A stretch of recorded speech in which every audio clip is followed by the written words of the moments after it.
সাথে আমার প্রেমও তো থাকতে পারে, প্রেম ভালোবাসা আছে অলরেডি। একটা হিরোর সাথে প্রেম ভালোবাসা থাকবে না?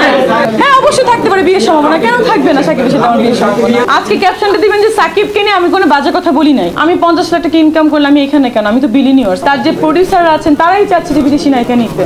এটা তো ভাই মানে সাকিবের কোনো দোষ আছে বলে আমি মনে করি না। হ্যাঁ অবশ্যই, কেন করবে না? আমার সাথে তো অলরেডি সাইন হয়ে গেছে, কেন করবে না ছবি? সে যদি সে বাইরের প্রডিউসার না করলেও আমার হাউস আছে একটা, আপনারা জানেন, সেই হাউস থেকে আমি সিনেমাটা করব।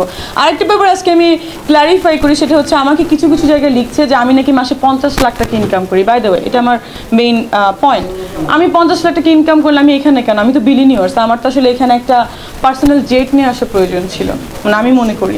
তো 50 লাখ টাকা এটা কি গাছে ধরে? আমি কখন বললাম 50 লাখ টাকা আমি ইনকাম করি মাসে? তারপরে আমি বলেছি দুবাইতে নাকি আমার বাড়ি আছে, দুবাইতে কই আমার বাড়ি আছে?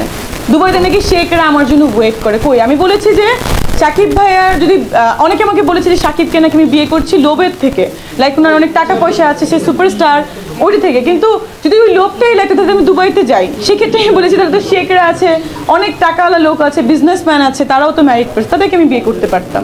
আমি কিন্তু ওই ক্ষেত্রে বলেছি, এর বাইরে কিন্তু আমি কিছুই বলি। আজকে ক্যাপশনটা দিবেন যে সাকিবকে নিয়ে আমি কোনো বাজে কথা বলি নাই, আমি তাকে রেসপেক্ট করি, তাকে ভালোবাসি, পছন্দ করি, হি ইজ দ্য সুপারস্টার। আমি কেন বাজে কথা তাকে নিয়ে বলবো? আর তার যে ফ্যান ফলোয়ার্স আছে আমাকে নিয়ে অনেক বেশি ট্রোলিং করছে যে আমি তাকে নিয়ে বাজে কথা বলছি, কিন্তু কোথায় আমি বাজে কথা বলছি? হ্যাঁ অবশ্যই থাকতে পারে বিয়ের সম্ভাবনা, কেন থাকবে না সাকিবের সাথে আমার বিয়ের সম্ভাবনা?